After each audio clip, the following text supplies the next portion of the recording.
What does it take to make a good edit? Pacing, rhythm, storytelling, sound design, music, jump cuts. Truth is that there's a lot that goes into editing a scene, and there's a million different ways that you can go about editing it. Today we're going to talk about some of the most important things that I've learned in my 10 years of editing. And to do this, we're going to take a scene from my film The Divide, so let's jump into it.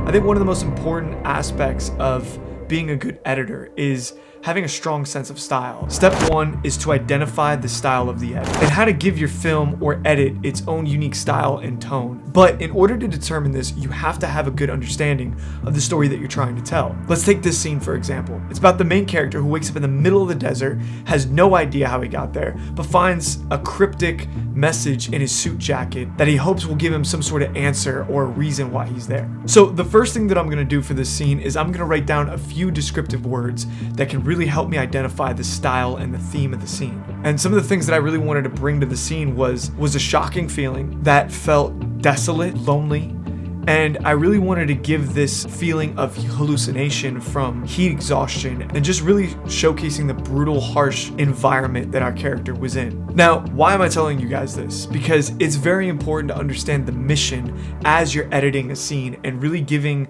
yourself a guideline on music choice, pacing, rhythm, style, tone. All of these things are really going to help you have a roadmap as you're editing and as you're developing this scene. Step two is pacing. Pacing is a huge factor when it comes to crafting your edit. When you're editing scenes like this, your natural reaction is to probably show every action that your character takes, when all you really need to do is show the most important actions or give your audience the illusion of starting and finishing an action. Let me show you guys an example. Taking a look at this scene with my character looking at the mountains, we immediately cut to a shot with my character using his shirt as a way to carry these rocks. Now in the original edit, I had my character taking off his shirt and then throwing it on the ground and then putting the rocks in, but I thought to myself, let's skip that little moment and cut right to the point where my character's throwing the rocks in the shirt. Now this could really go either way, but in my opinion, this really kept the excitement and the pacing of the scene moving forward. But another important tip is also knowing what moments to actually hold on a scene and let it breathe.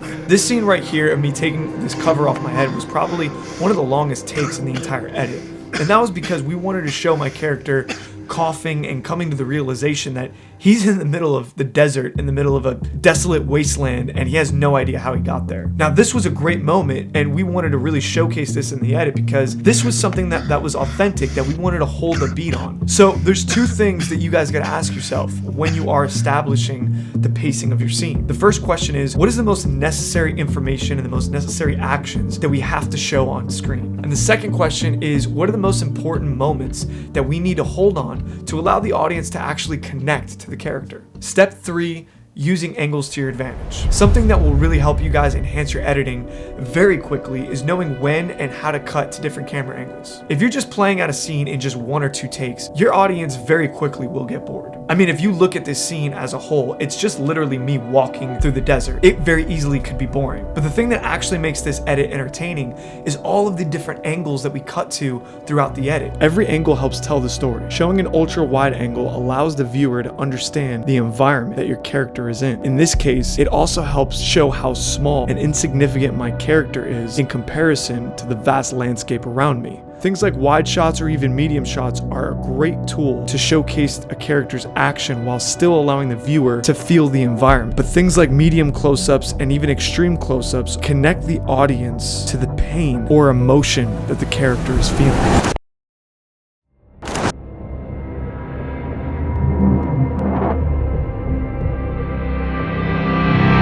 those of you who don't know what a jump cut is, it's basically a cut made from the same angle, creating the illusion that the action has jumped forward in time. Now, a big reason why I was able to get away with this in this particular scene is because stylistically and given the story, it actually made sense. I wanted to give the feeling that my character was suffering from heat exhaustion, and the way I did this is I took the scene of me walking, and all I did was make a cut at the beginning, and then I did another cut at the middle, and then somewhere towards the end I made another cut, and I just brought all three of those cuts back to back and had each one of them be about 6 or 7 frames per shot. To really accentuate this feeling of heat exhaustion, I added this overlay effect right here, which is super simple. All I did was copy the footage, place it on top of the footage, and then I set the blend mode to overlay, and I offset the position just enough to make it feel like it had this mirage effect. And a big reason why I wanted to use jump cuts in this specific point of the edit is because I wanted to show again the passing of time of me falling down the sand dunes. And of course this comes back down to pacing. If I would have shown this long drawn out scene of me walking down the sand dunes and then falling down,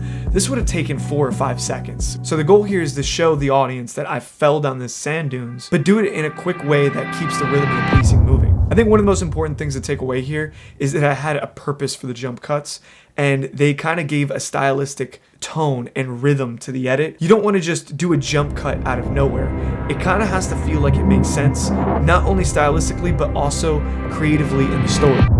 Music and sound design gives such a huge indication of style and tone, as well as immersing your audience into the edit. One of the first things that I suggest doing before you guys even start cutting is getting yourself a ton of music to pull from and draw inspiration as you're editing. For me, music is the pulse, rhythm, and the life force behind your edit. Now, sound design, this is where you really start to immerse your audience into your film. There's a tool that I recently just discovered called Multiply Sound. Multiply Sound is special because it lives somewhere in between sound design and film score music. Let me show you guys what I'm talking about. This is my music track, and don't get me wrong, this sounds pretty good, but I'm going to show you guys how to bring this to life using Multiply Sound. The first thing that we're missing right in the beginning of the scene is a hit. So I'm going to go into the Film Score Collection Volume 2, click on One Shots, and throw on this hit called Bite Factory. Now, I want something sort of rising the tension as my character takes off his hood and reveals his face. But I don't want it just to be a riser. I want it to be musical that matches the music in the edit. Now, to do this, I'm going to use 3 different audio tracks. I'm going to use this ghostly pad, a reverse piano, and a guitar chord, all in the key of C minor, matching the musical score in the edit.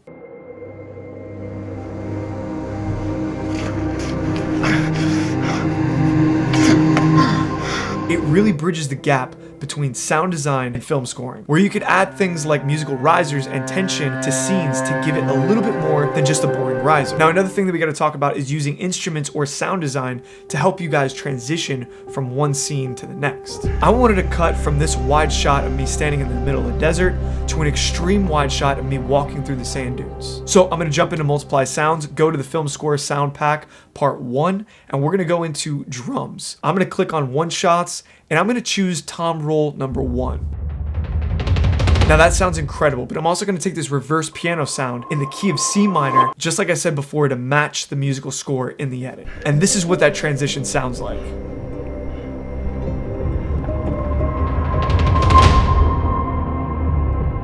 Step number 6 is matching motion. So we've talked about jump cutting, but something else that's very important, and you'll start to get the rhythm and the feel of this as you grow as an editor, is something called action cutting. And this is where you cut on an action from your character in order to make the cutting feel a little bit more seamless. An example of this would be when I'm sitting up, we cut from this angle of me moving my feet to an angle of me sitting up, and then we cut to this close-up shot of my hands. And the action that we follow here is when I start moving my arms to match the movement of this close-up shot of my hands, making all the cuts feel really smooth and seamless. Same thing for this scene right here, where I'm wrapping up the rocks in the shirt, and as I finish, I cut to a scene right here of me standing up. And this is such a subtle way to smooth out the harsh cuts in your film, so your audience doesn't feel like the cuts are too jarring. Step number 7 is using the motion of the camera. Just like using action cuts, another great way to use motion is the camera movement. A great example of this would be this scene right here, how the camera is moving around me while we're cutting to the takes that are closer with the movement of the camera. And what this does is letting the camera lead the motion to the next cut. Now, I want to thank you guys so much for stopping in and hanging out. Don't forget, down below, I'm going to leave Multiply Sound so you guys can check that out. Trust me when I tell you guys, it is an incredible sound design tool. I also want to thank them for being a sponsor of today's video. And yeah, man, I'll see you guys next week.